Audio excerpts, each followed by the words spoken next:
Good morning सर्वांना. माझ्या मराठी ब्लॉगमध्ये तुमच्या सर्वांचे स्वागत आहे. तर आमच्या गावापासून 1 घंटा लागतो.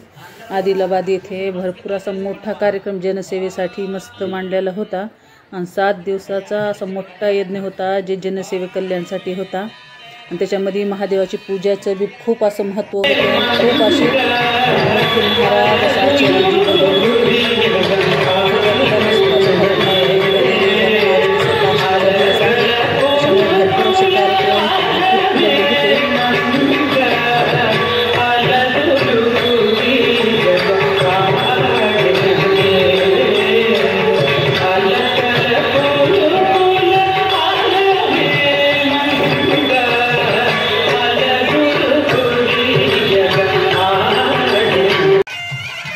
भरतनाट्यमचा ते बी खूप छान असा कार्यक्रम ठेवला होता. आणि लास्टचा दिवस आहे तर खूप असे कार्यक्रम होते.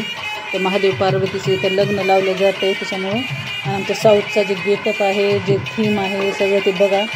खूप छान असं विशेष पद्धतीनं मस्त पूजा केलेली आहे. सोहळ्यामध्ये खूप अशी पब्लिक आली होती करोडोनं. 7 दिवस खूप छान असा सोहळा होता. आणि महादेवाची तर खूप विशेष पद्धतीने अशी पूजा केलेली आहे.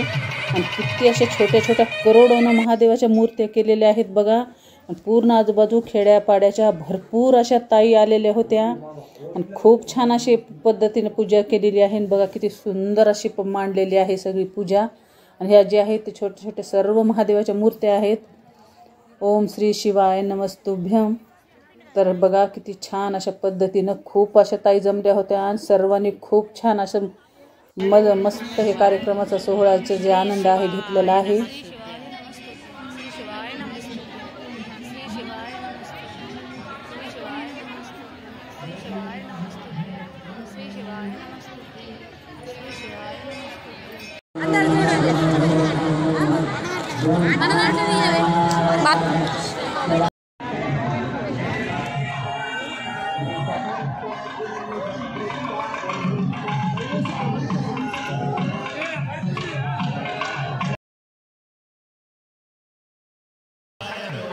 आणि जे छोट्या छोट्या महादेवाच्या पिंडी करून ठेवल्या होत्या सर्वांनी. पुन्हा लास्टला त्याची जे आहे त्या आचार्यजीनं खूप छान अशी पूजा आरती पण केलेली आहे. बेल वगैरे टाकून सर्व जे मांडून ठेवलेले होते छोट्या छोट्या पिंडी करून ताईंनं सर्वांचे अशी जी पूजा केलेली आहे. आणि खूप छान सोहळा जे आहे लास्टला पार पडलेला आहे. आणि खूप छान वाटलं. 7 दिवस इतका गर्दा होता, अरे बापरे, खूपच छान होतं.